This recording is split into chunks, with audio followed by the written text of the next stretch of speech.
narito ang mga pinakamainit na balita ngayong tanghali. Overprepared at hindi overkill. NCRPO, idinipensa ang security setup sa mga kilos protesta kahapon. Paghuli sa mga e-bike at e-trike, ipinagpaliban sa Enero 2. Dagdag bawas sa presyo ng mga produktong petrolyo, kasado bukas. LPG naman, tumaas. Sa MBC TV correspondents, 3 patay sa salpukan ng motorsiklo sa La Castellana, Negros Occidental. Sa MBC TV Sports, UPEP Squad gumawa ng kasaysayan matapos makuha ang ika-9 na titulo sa UAAP Season 88 Cheer Dance Competition. At sa Showbiz Pattern, The Traveler Across Dimensions, plushies at e-book ng Ben & Ben.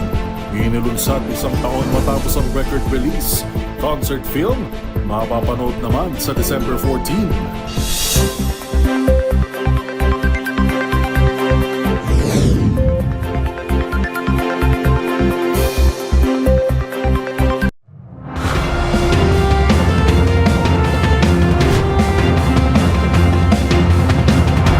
Bawat balita, makabuluhan.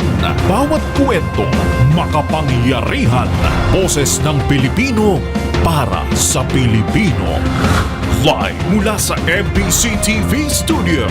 MBC TV Network News.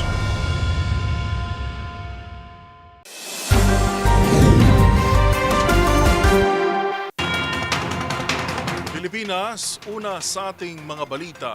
Mariing pinabulaanan ni NCRPO Chief Major General Anthony Aberin ang alegasyong overkill ang security setup na ipinatupad ng pulisya sa mga protesta laban sa korupsyon kahapon. Sadyang ayaw lang daw nilang maulit ang mga karahasang naitala noong September 21 sa Mendiola sa lungsod ng Maynila. Tinutukan yan ni Jackie Resio. Nanindigan ng pulisya na hindi naging overkill ang kanilang naging security setup para sa rally kahapon. Sa panayam sa programang Damdaming Bayan, sinabi ni NCRPO Chief Police Major General Anthony Aberin na ito ay overprepared dahil hindi na nais ng pulisya na maulit ang naging insidente noong unang trilyon peso march noong September 21. Matatandaan na nagkagulo sa ilang lugar sa Maynila, partikular na sa bahagi ng Mendiola kung saan may mga pulis at rallyista ang nasugatan. Pero yung sinasabi nilang overkill, wala pong overkill po doon. We are over-prepared na overkill. Mahirap na po yung ayaw nating mangyari ulit yung nangyari noong September 21. So, we really prepared for this rally, the November 30 Trillion March 2.0 rally po. Ayon kay Aberin, naging generally peaceful ang rally kahapon sa buong Metro Manila at ipinatupad ng kapulisan ng maximum tolerance. Nilinaw naman ni Aberin na ang presensya ni Interior Secretary John Vic Remulla sa rally kahapon ay para lamang mag-boost ng moral ng mga kapulisang maghapon ng nakatayo at nagpapatrolya sa mga kilos protesta. Walaan niya siyang ginawang pagmamando sa operasyon ng pulisya sa pagtitiyak ng seguridad sa rally kahapon. Hindi po siya yung nagmando doon kasi may mga ground commanders po tayo. Okay. Andun lang po siya para ma-boost naman po yung moral natin.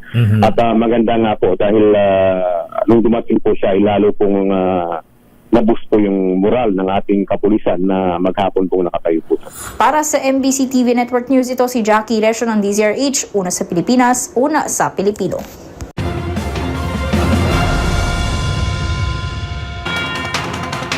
Agad nagsimula ngayong araw ang paglilinis sa Senate Session Hall at iba pang opisinang natupok ng apoy na sumiklab sa establishmento kahapon. Pinabulaanan din ni Senate President Tito Soto ang balita na kabilang umano sa mga natupok ang mga ebidensyang hawak ng Senate Blue Ribbon Committee sa flood control scandal. Ang mga detalye sa report ni Raymond Dadpaas. Ikinasara ang puspusang paglilinis sa Senate Session Hall at sa third floor ng Senado kung saan nagkaroon ng sunog kahapon.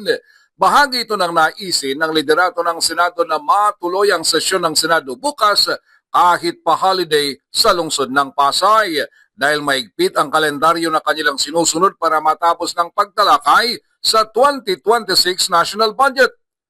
Target ng liderato ng Senado at ng Senate Committee on Finance na matapos ito ngayong linggo.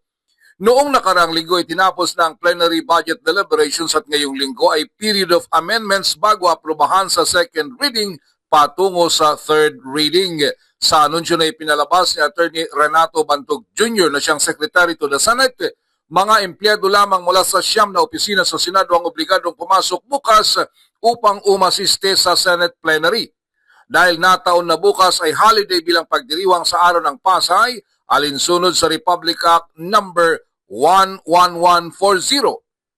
Kahapon ay nasunog ang Legislative Technical Affairs Bureau sa ikatlong palapag ng Senado kaya't kailangang ayusin ang mga binasag salamin ng bintana nito.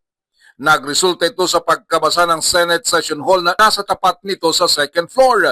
Naunang itinanggi ni Senate President Vicente Tito Soto III ang mga haka-haka na pati ang Secretariat ng Senate Blue Ribbon Committee ay nadamay sa sunog dahil malayo ang nasabing opisina sa nasunog na Legislative Technical Affairs Bureau na pinamumunuan ni Director Jim Rico Hermoso. Ang Blue Ribbon Committee ang nag-iimbestiga sa kontrobersyal na flood control anomaly. Para sa MBC TV Network News, ito si Raymond Dadpaas ng DZRH, una sa Pilipinas, una sa Pilipino.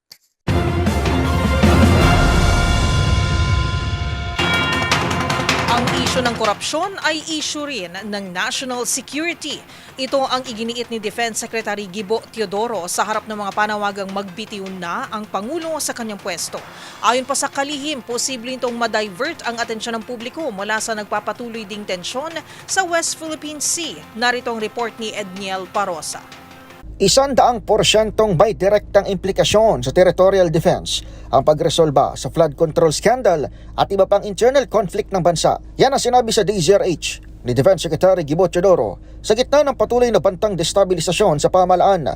Ayon sa kalihim, magnanana ang mga isyu kung hindi tutuluyang matutuldukan at maaring malingat ang publiko sa pagbabantay sa exclusive economic zone ito. Kabilang sa mga halimbawa ni Teodoro ay ang patuloy na paghimok sa kasundaluhang bumaliktad sa duly elected president na siya rin Commander-in-Chief ng Armed Forces of the Philippines.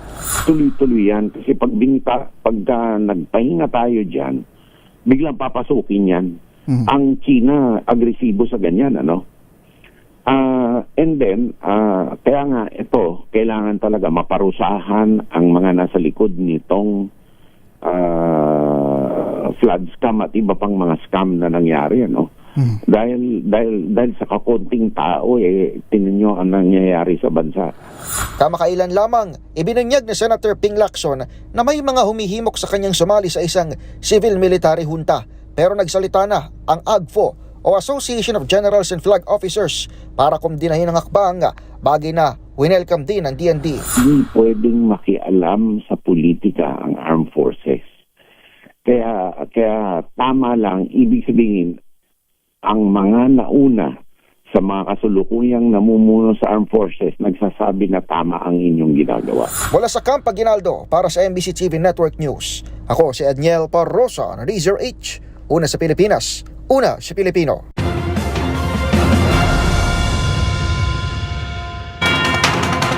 Samantala, extended na sa Enero ng susunod na taon ang palugit ng Land Transportation Office o LTO sa mga e-bike at e-trike riders na mauhuling dadaan sa mga national road.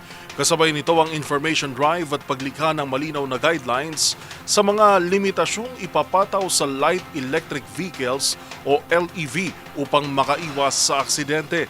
Ang buong detalye sa report ni Rovic Manuel. Hindi muna ipatutupad ngayong araw ng Land Transportation Office o LTO ang pag-impound sa mga light electric vehicles o LEVs tulad ng e-bikes at e-trikes na mahuhuling dadaan sa mga pangunahing kalsada at sa halip ay sisimula na ito sa January 2 sa susunod na taon. Pagbabago ito mula sa naunang pahayag ng LTO na simula ngayong araw ay ipatutupad na ang naturang impounding at panguhuli. Sa isang video statement na inilabas ni LTO Chief Marcos Lacanilao sa Facebook ng LTO, sinabi nito na magsisilbi munang information drive para sa mga motorista ang dapat sana ipanguhuli at impounding sa mga LEV na ito. Nais ko pong linawin, narinig ng ating Pangulong Bongbong Marcos at ni Secretary Giovanni Lopez ang inyong concern. Kaya pansamantalang walang impounding operation habang nagpapatupad muna kami ng malawakang information drive upang bigyan ng sapat na panahon ang lahat na maunawaan at makasunod sa umiiral na regulasyon. Ayon sa LTO Chief, simula ngayong araw makikita na ang mga LTO officer sa mga pangunahing kalsada para isulong at ipaliwanag sa publiko ang tamang paggamit ng LEVs. Mag-i-issue rin anya sila ng guidelines at campaigns para mas maging malinaw kung saan lang ba pwedeng dumaan ng e-bikes at e-trikes. Aniya, mahalaga ang hakbang na ito upang mabigyan ng oras ang LEV users na makapaghanda sa pagpapatupad ng pag-amyenda ng mga patakaran. Gayunpaman, binigyan din nila Kanilaw sa pahayag na pagsapit ng January 2, 2026, magkakaroon na ng mahigpit na patakaran sa impounding at apprehension sa mga lalabag na e-vehicles na dadaan sa national highways at tiniyak na wala na itong extension pa. Pagdating sa January 2, 2026, magsisimula na ang strict enforcement at wala ng extension. Sa huli, iisa lang ang layunin ng LTO, hindi upang pahirapan ng publiko, kundi upang matiyak na ang ating mga kalsada ay ligtas, maayos at may malinaw na pananagutan ng bawat gumagamit nito. Nitong Biyernes, matatandaan na mariing ipinahayag ng LTO ang pagbabawal sa mga e-bikes at e-trikes sa national roads dahil sa lumalalang bilang ng kaso ng aksidente na kinasasangkutan ng mga ito. Para sa MBC TV Network News, ito si Rovic Manuel ng DZRH TV.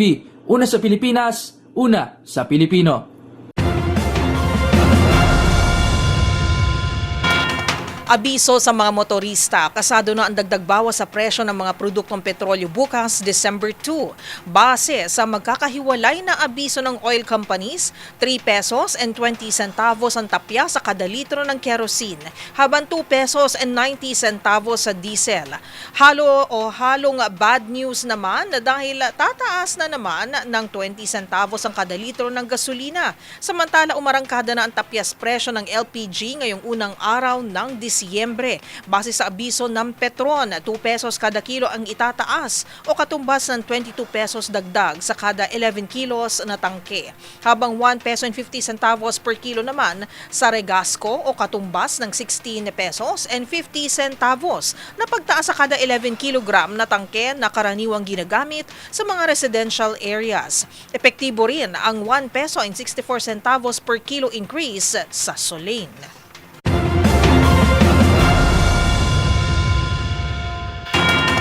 Sa iba pang balita, sinibak na sa pwesto ang 9 na pulis na votas na inireklamo ng pambubugbog o torture sa 2 sospek sa murder na nangyari noong November 3. Ayon kay PNP spokesperson Brigadier General Randolph Tuanyo, inilipat muna sa floating status sa district level ang mga pulis habang iniimbestigahan ang insidente. Pero mula sa orihinal na 8 inireklamo, isinama sa mga sinibak ang kanilang chief investigator dahil sa umano'y kawalang aksyon. Magugunitang nag-file ng complaint sa Internal Affairs Service o IAS ang abogado ng mga inaresto dahil sa umano'y pagsupot sa kanilang ulo, paggapos sa kamay at paa at pananakit kapalit ng sapilitang pag-amin sa nabanggit na shooting incident. Pero ani ni Tuanyo, nagsasagawa na rin ng parallel investigation ang NAPOLCOM sa nasabing issue.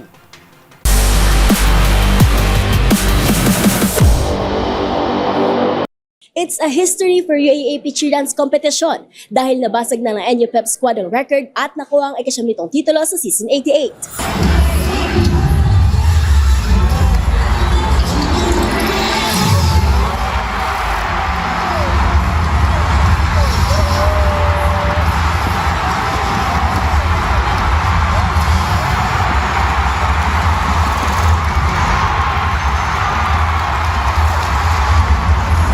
Muling ibinalik ng National University Pep Squad sa Hoxton ang korona matapos makuha ang 9 na kampiyonato sa 2025 UAAP Cheerdance Competition na ginanap sa Mall of Asia Arena sa Pasay City nitong Sabado. Nakapagtala ang NU ng 695 points na nagpatibay sa kanilang pangalan bilang winningest team sa kasaysayan ng kompetisyon. Very, very happy po kami. Very, very fulfilling po para sa amin na kami yung winningest team sa UAAP CDC. And basta ibang klase po yung feeling namin. As in, yung lahat ng pressure na naramdaman namin nung mga nakaraang months, yung lahat ng pinaghirapan namin nakaraang months, nagbunga po siya ng magandang result. And we're very, very thankful po. Naungusan ng Bulldogs ang Adamson University Pep Squad na may 659 points at ang Far Eastern University Cheering Squad na may 658.5 points para sa ikalawa at ikatlong pwesto. Matapos ang kanilang out-of-this-world performance noong nakaraang taon, nagpakita ng bagong diskarte ang NU sa pamamagitan ng ninja-inspired routine na nagtampok ng mabilis na galaw, tikas ng stunts at maingat na synchronization. Siyempre bias ako yung pyramid ko, charot. Di nga lang siya nabuo ng bongga, pero yung pyramid ko na nag-surf. Siyempre kami mga coaches, nagtulungan kami doon, pero may specific pyramids kasi kaming ginawa. Pero yun, bias. Pero number 1 pa rin sa akin yung pyramid ni Coach Carl, yung pyramid 2. Sobrang nakita ko yung hiyawan ng mga tao, bawat bato nila dun sa pyramid 2 na yun, sobrang na-amaze sila. And yun naman yung gusto namin mangyari talaga for that certain pyramid. Ayon kay Head Coach Gab Bakahan, naging kritikal ang bawat detalye sa pagtatanghal, lalo't nagkaroon pa sila ng mali sa dulo ng routine. Pinaghandaan talaga namin siya compared sa last year. Ngayon talaga, may goal kami talaga. We want to make history. We always tell the kids na let's make history like our previous coaches na kasama namin before na yearly they create history. Sabi ko, tayo rin gawa tayo ng history. So, we really work hard talaga to achieve kung ano man yung pinakita namin ngayon. Sobrang grabe yung hirap na pinagdaanan ng mga bata and the other coaches. So, maraming salamat po sa trophy na to, sa championship na to. Maraming salamat sa inyo, guys. Meron na tayong 9th championship. Tuloy-tuloy lang natin to. Maging humble lang tayo, maging focus lagi, at maging hungry sa lahat ng gagawin natin. Hindi lang 9 to, gagawin natin 10, 11, 12, 13, 14, 15, hanggang kaya natin, hanggang nandito pa tayo, gawin natin to. Maraming salamat po sa inyo. Samantala, nasa ika-4 na pwesto naman ng University of the East na may 623 points para sa kanilang high school musical inspired routine. Habang nakuha naman ng UST Salingawi Dance Troupe ang ika-5 pwesto na may 618.5 points sa kanilang Halloween themed na performance. Binuksan ng UP Pep Squad ang kompetisyon sa pamamagitan ng kanilang Christmas-themed routine at nagtapos sa ika-6 na pwesto na may 558 points. Nasa ika-7 naman at ika-8 pwesto ang De La Salle University Animo Squad na may 546.5 points at Ateneo Blue Eagles na may 436.5 points. Para sa MBC TV Network News, ito si Mili Borja ng DZRH TV, una sa Pilipinas, una sa Pilipino.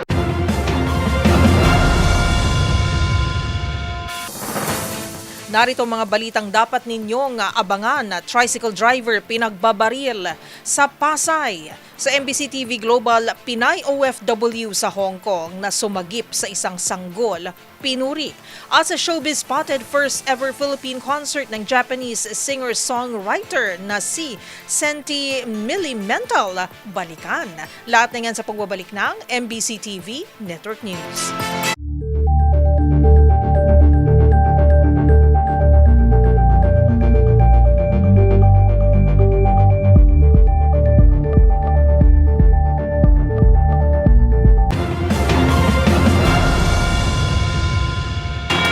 Sa pagpasok ng Disyembre, nanawagan si House Speaker Faustino D. III ng pagkakaisa upang ibalik sa ayos ang anyay negatibong reputasyon ng Kamara. Paghimok ni D sa lahat ng bumubuo sa Kongreso, maglingkod ng tapat para sa pagbabagong hinahanap ng taong bayan. Ang mga detalye sa report ni Milky Rigunan. Hiningi ni House Speaker Faustino D. III ang tulong ng mga kapwa mambabatas na tulungan ang kanyang liderato para makamit ang mga pagbabago sa Kamara. Mensahe ito ni D ng pangunahan ng flag raising ceremony at sa unang araw ng Disyembre na dinaluhan din ng marami mga mambabatas sa panguna ni na Pampanga Representative Gloria Macapagal Arroyo at House Minority Leader Marcelino Libanan. Ayon kay D, naharap ang Kamara ngayon sa mga pagsubok at anya ay negatibong negatibong imahe. Gate ni D dahil sa pagkakaisa, unti-unting may paglalaban ang matagal ng pagbabago na hinihintay ng ating mga kababayan. Binigyang din ng House Speaker sa mga taga-kamara, mambabatas man o mga empleyado. Huwag hayaan na maapektuhan sila sa mga naririnig, nababasa at napapanood sa social media. Anya, kayang-kayang baguhin ang imahe ng institusyong ito sa tapat, masipag at makabuluhang paglilingkod. Narito ang mensahe ni House Speaker Faustino D. III. Dahil sa ating pagkakaisa, unti-unti natin may paglalaban at may papatupad ang mga pagbabagong matagal nang inaabangan at hinihintay ng ating mga kababayan. Hinihikayat ko kayo, huwag natin hayaang maapektuhan tayo ng mga naririnig o nababasa natin sa social media. Bagkus, gamitin natin ito bilang isang paraan para pagbutihin pa natin ang ating mga tungkulin. Kaya natin baguhin ang imahe ng institusyong ito sa pamamagitan ng tapat, masipag at makabuluhang paglilingkod. Samantala, bilang pagkilala sa trabaho ng mga empleyado ng Kamara, inihayag ni D ang pamasko para sa House employees na tradisyonal na ibinibigay tuwing sasapit ang Kapaskuhan. Para sa MBC TV Network News, ako si Milk Regunan, una sa Pilipinas, una sa Pilipino.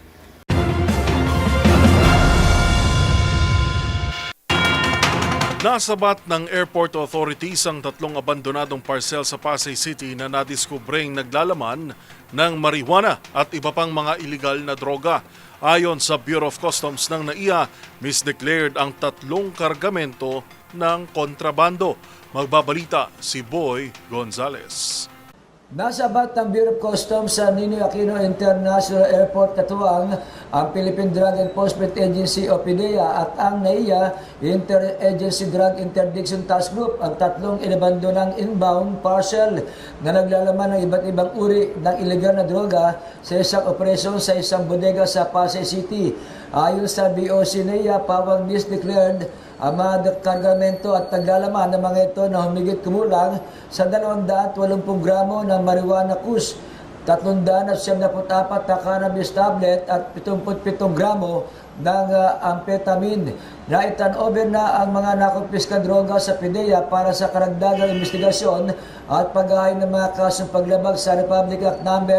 9165 o Comprehensive Dangerous Drug Act of 2002 at Republic Act No. 10863 o Customs Modernization and Tariff Act.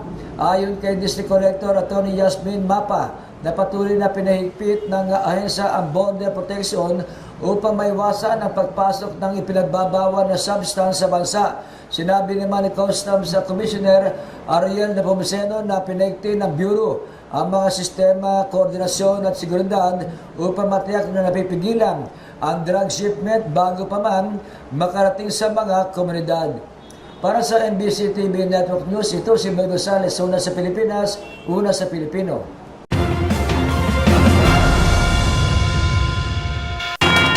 Pinagbabaril naman ng isang 44-year-old na lalaki sa St. Peter Street, Barangay 184 sa Pasay City, Lunes ng umaga. Ayon sa Maricaban Police, 6 na basyon ng bala ang natagpuan sa pinangyarihan ng krimen. Agad na isinugod sa ospital ang biktima na ayon sa mga residente ay isang tricycle driver. Samantala sa isinagawang follow-up operation, agad na aresto ang suspect. Patuloy pa rin iniimbestigahan ang motibo sa krimen.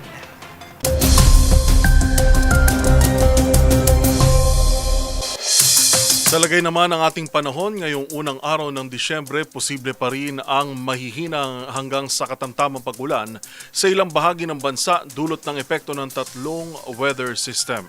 Una na rito ang Batanes na makararanas ng mahinang pag-ulan dulot ng amihan habang magiging maaliwalas sa malaking bahagi ng bansa maliban sa localized thunderstorm dulot naman ng easterlies. Malaki naman ang posibilidad na ulanin ang bahagi ng Eastern Visayas, Caraga at Davao Region dulot ng ITCZ, habang sa nalalabing bahagi ng Visayas at Mindanao ay maaliwalas hanggang sa maulap na panahon ang mararanasan. Samantala sa pagtaya ng Pag-asa, 1 hanggang 2 bagyo ang maaari pang mabuo o pumasok sa bansa ngayong buwan na maaaring dumaan sa Visayas o hilagang bahagi ng bansa na may tsansa ng pag-recurve dulot ng high pressure area sa northern Luzon. Kung sakaling may mamuong bagyo, ang susunod na pangalan ay magsisimula sa letter W o Bagyong Vilma na siyang ika-23 bagyo na huling nangyari noon pang taong 2013.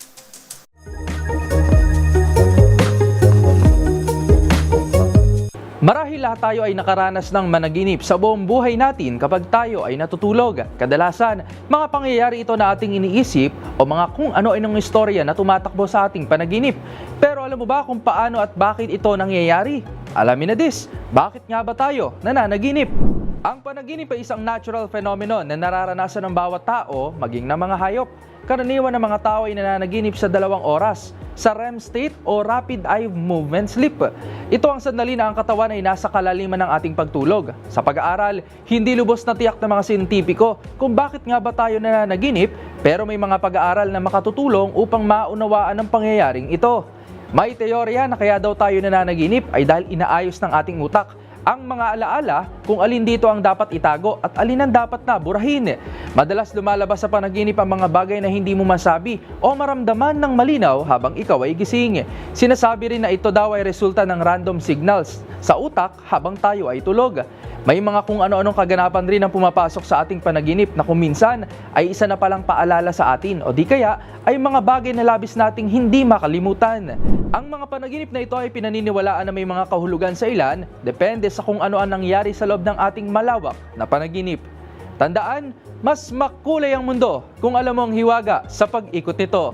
Ako po si Rovic Manuel, nagpapaalalang sa kaalaman ay walang labis, magsaliksik para siguradong alam na this.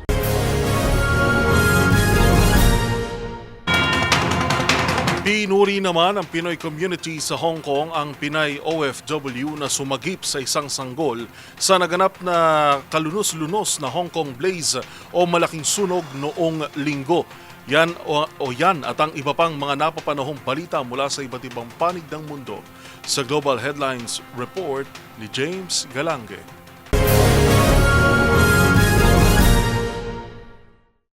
Balita mula sa Hong Kong, isang Pinay OFW ang binigyang papuri matapos sagipin ang isang 3-month-old na sanggol sa isa sa mga nasusunog na residential building na sumiklab noong nakaraang linggo. Ito ay si Rodora Alcaraz, 28 years old, at ayon sa report ay bago pa lamang sa Hong Kong para sana may pagsapalaran bilang isang domestic worker. Samantala, kasalukuyang umakyat naman na sa 146 na kataong nasawi sa nasabing sunog kung saan kabilang dito ang isang Pinoy habang ligtas naman na nasa higit 80 iba pa. Sa iba pang balita, pareho namang nalunod sa baha ang Sri Lanka at Indonesia, bunsod ng mga pag-ulan at mudslides na kumitos sa mahigit 300 katao kada bansa. Kung saan sa Sri Lanka, ito'y matapos humagupit ang Cyclone Detwa na siyang may tuturing na pinakamalakas na kalamidad na tumama sa kanila kung saan nasira rin ang nasa halos 200,000 kabahayan. Habang sa Indonesia naman ay dahil sa kakulangan ng supply ng tubig at pagkain, humantong na sa agawan ng ilang mga residente para lamang makasurvive habang naghihintay ng tulong mula sa kanilang gobyerno.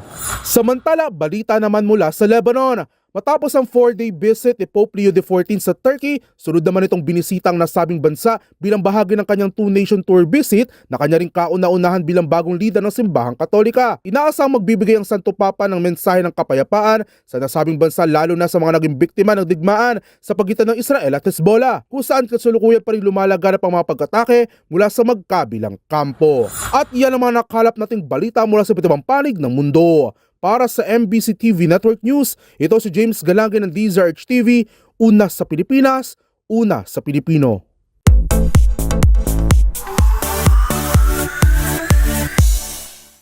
Iba't ibang emosyon ang pinaramdam ng Japanese artist na si Sentai Milimental para sa kanyang unang pagbisita dito sa Pilipinas sa isinagawang Cafe Manila dito sa Paco Arena.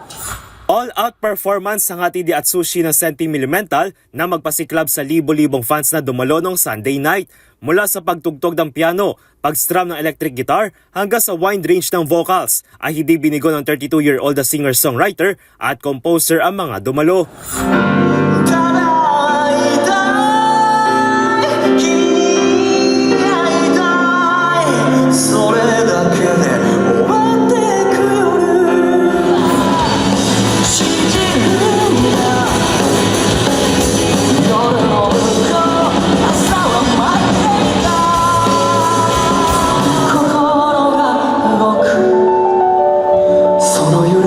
気が愛だと知る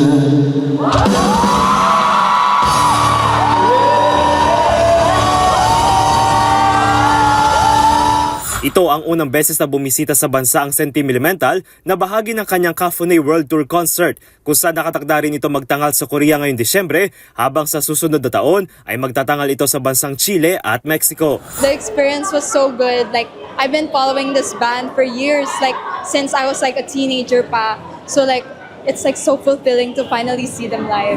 Sugoi! Sugoi! That's how I describe them. So amazing with their song. Ramdam mo talaga with their heart na the more you hear them, the more na nararamdaman mo yung kung ano ba yung gusto na iparating sa inyo. Mas tumodo pa ang energy ng fans nang kantay na nito ang emotional song na Fuyo no Hanashi na tungkol sa grief and unresolved love na mababatid na isa sa mga sikat na kanta sa boys love anime na Given.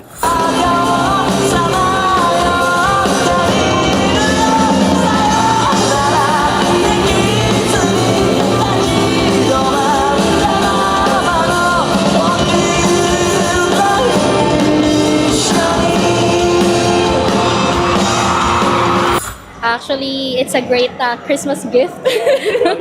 Advance. Actually, birthday ko po. Happy birthday to me. So, ito po yung concert na parang isa sa mga memorable. Kasi nga malapit na birthday ko. First concert ko din po. Kaya sobrang enjoy ko po. So. Samantala, ang mensahe naman ng Japanese artist sa Pinoy fans, Sentimentalの音楽はずっとあなたのそばにあるので、また必ず会いましょう。僕たちのことを、この音楽を覚えていてください。Sentimental でした。ありがとう。 Ilan pa nga sa pinorform nito ang Yui God, Umiye, Marotsuke at Super Ultra I Love You. Para sa MBC TV Network News, ito si Dustin Bayog ng DZRH TV. Una sa Pilipinas, una sa Pilipino.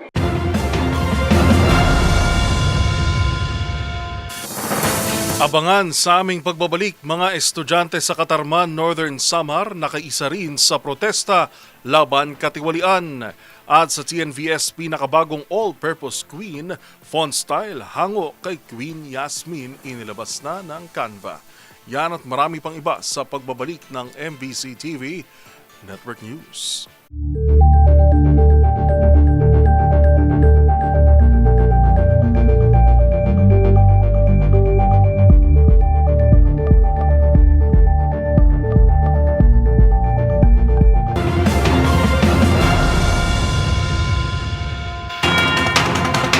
Sa pagpapatuloy ng ating balitaan, patay ang 3 katao sa salpukan ng motorsiklo sa La Castellana, Negros Occidental.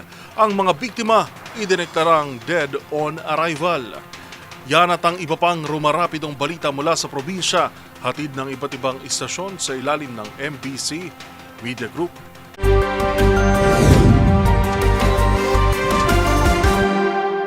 Patay ang 3 katao matapos aksidenteng nakabangga ang kanilang motorsiklo sa Hacienda Alipion, Barangay Lalagsan, Bayan ng La Castellana, Negros Occidental. Ayon kay Police Major Romulo Hipilango, hepe ng La Castellana PNP, ang mga biktima sakay sa isang motorsiklo na kinilala na si alias Yongyong Ramonte at alias Itsoy Ilomba. Angkas sa motorsiklo, parehong mga residente ng Sitio Antipulay, Barangay Kabagnaan ng nasabing bayan. Habang ang isa pang biktima, kinilala na si Vicente Mission II, 46 anyos, isang public school teacher, residente ng Zone 3, Barangay Tinungan, Bayan ng Isabela, Negros Occidental. Dinala pa ang mga biktima sa La Carlota City Hospital, subalit idineklarang dead on arrival. Para sa MBC TV Network News, ito si RH46 Rex Cantong para sa DZRH, una sa Pilipinas, una sa Pilipino. Nagpaskil naman ang placard ng grupo ng mga estudyante na dapila ng University of Eastern Philippines Katarman kasabay ng ika-162 na kaarawan ni Andres Bonifacio kahapon. Nagbigay ng mensahe dito ang isang miyembro na si Mark Kendrick Ursua at kanyang ibinahagi ang kasaysayan na benepisyo mula sa nangyaring halalan sa Tejero sa tinawag na pinakaunang halalan ngunit unang pandaraya sa kasaysayan ng pamamahala sa Pilipinas. Ibinahagi rin ng miyembro ang diwa ni Bonifacio sa kabataan at ipinaliwanag na buhay pa rin ang kanyang legasiya, hindi man sa anyo ng dahas kundi sa protesta, pagtatanggol sa karapatan at paglalantad ng katiwalian.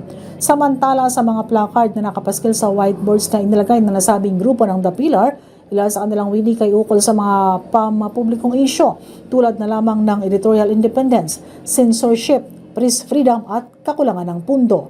Kasabay rin ng pagdiriwang ang deklarasyon naman ng mga bagong miyembro ng 61st volume ng The Pillar. Nanumpa sila bilang tanda ng kanilang ganap na pagpasok sa organisasyon matapos ang 2 buwan na pagiging probationary members. Mula sa MBC TV Network News, Arts 34 Shane Galit bantayan ng DZRH, una sa Pilipinas, una sa Pilipino. Kasalukuyan pang inoobserbahan sa Urdaneta District Hospital ang 58 anyos na barangay tanod matapos itong pagbabaril ng suspect. Sa ulat ni OIC Chief of Police Lieutenant Colonel Nante Pitpitan, naganap ang insidente pasado alas 10 ng gabi sa barangay ng Kamaliran East ng nasabing lungsod.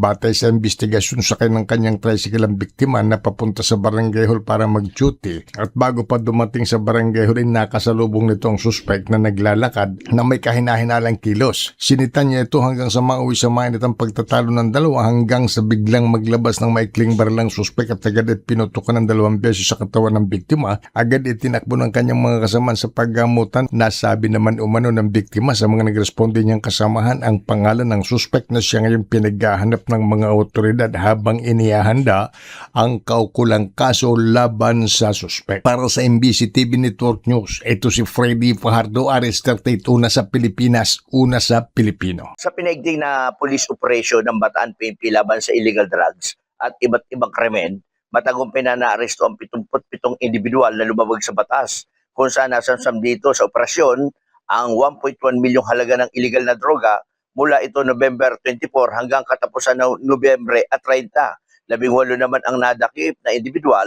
na sangkot sa paggamit at pagbebenta ng droga. 13 ang naaresto na wanted person, 36 ang illegal na sugal, 3 sa pag-iingat ng illegal na baril, at 7 pang naaresto sa iba't ibang kasong nilabag sa batas. Samantala, pinuri naman ni Bataan Provincial Director Colonel Marte Salvadora ang kanyang mga tauhan. Ganun din si Regional Director Police General Roelio Piñones Jr. dahil sa dedikasyon ng Bataan PNP na huliin ang mga individual na lumabag sa batas, panagutin. Isadlak ang mga ito sa likod na rehas na bakal.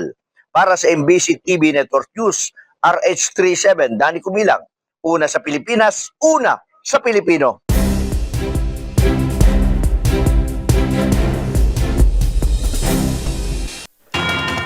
Inilabas na ng graphic design platform na Canva ang bago nitong font style na All-Purpose Queen na inspired by one and only Queen Yasmin. Mula A hanggang Z ay gamit-gamit si Queen Yasmin sa pagbuo ng mga letra na hindi naman pinalampas ng online world. Ang entries ng netizens at pages sa All-Purpose Queen font style panoorin sa report ni Dustin Bayog. Mula sa pagturo ng vocalizations hanggang sa spoken poetry, talaga namang pinatunayan ni Queen na siya ay isang all-purpose queen. Ito ay matapos maging instant trending ang bagong design package ng editing platform ng Canva na All-Purpose Queen, kung saan tampok ang one and only queen of voice box and poetry. Sa ilalim ng A-sets, mula A to Z ay kinayayang gawin ni Queen Yasmin. At ito pa, meron ding inilabas na stock photos, Queemojis at Queen of Signs, kung saan hawak ni Queen ang blankong banner kung saan maaring ilagay ang inyong own text.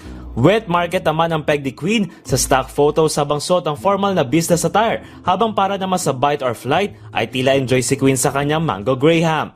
Ang online world, syempre ay hindi nagpauli sa kanilang entries. Una na rito napapanahon at laging pinag-uusapan na hirit ni Senator Bam Aquino na edukasyon, hindi korupsyon. Ang Hotel Sogo ay talaga namang humirit din. Meron din ang Cebu Pacific na pahin sa kanilang paparating na seat sale at maging ang ilan pang food, shopping and delivery services. Samantala, labis naman na pasasalamat ni Queen Yasmin sa oportunidad na binigay sa kanya na Canva na talaga namang #Queen. Para sa DZRH TV, ito si Dustin Bayog, Una sa Pilipinas, una sa Pilipino.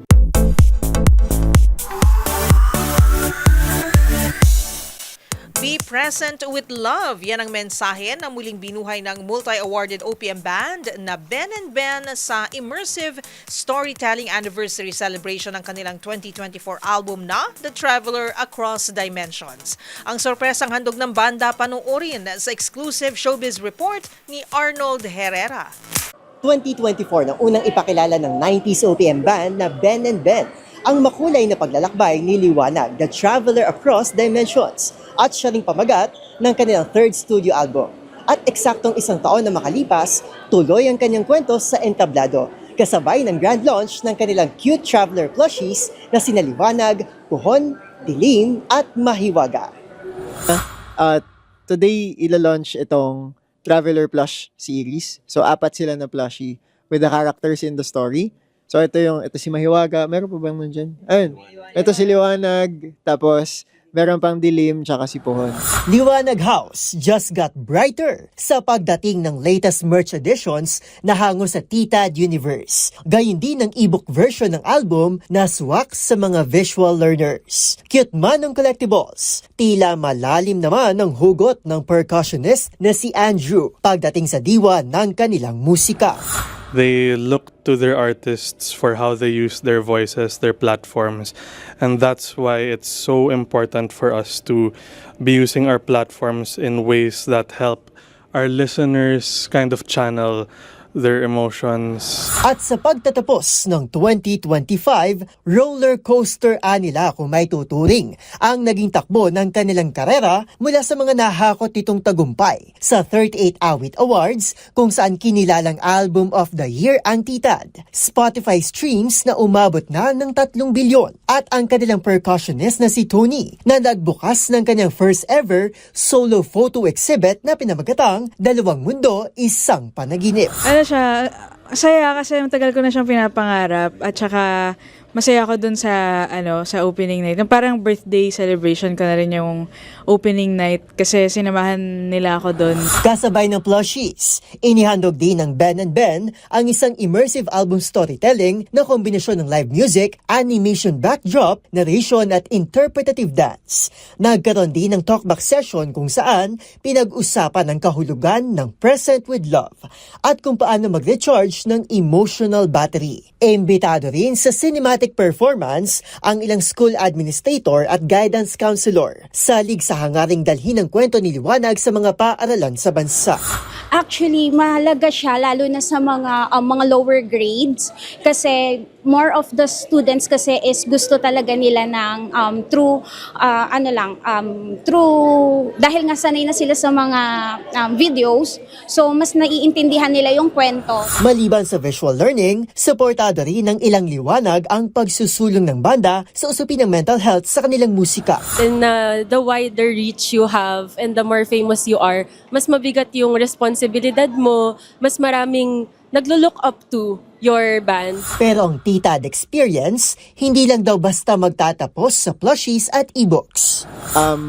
Ito yung first time namin actually din sasabihin na sa December 14, ilalabas namin yung concert film nung concert na nangyari nung December 14, 2024. So, exactly 1 year later, we'll air it and we'll launch it on our YouTube channel. Para sa MBC TV Network News, ako po si Arnold Herrera ng DZRH TV. Una sa Pilipinas, una sa Pilipino.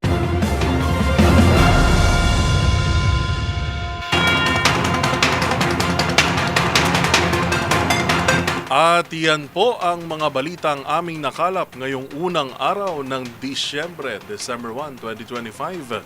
Meron na lamang po tayong 24 na araw bago ang Pasko. Ito po si Yuel Reyes. At ako naman po si Karen Oyong. Magkita-kita tayong muli bukas araw ng Martes para sa mga balitang makabuluhan, mga kwentong makapangyarihan. Hatid ang boses ng Pilipino para sa Pilipino. Ito ang MBC TV Network News. Una sa Pilipinas, una sa Pilipino.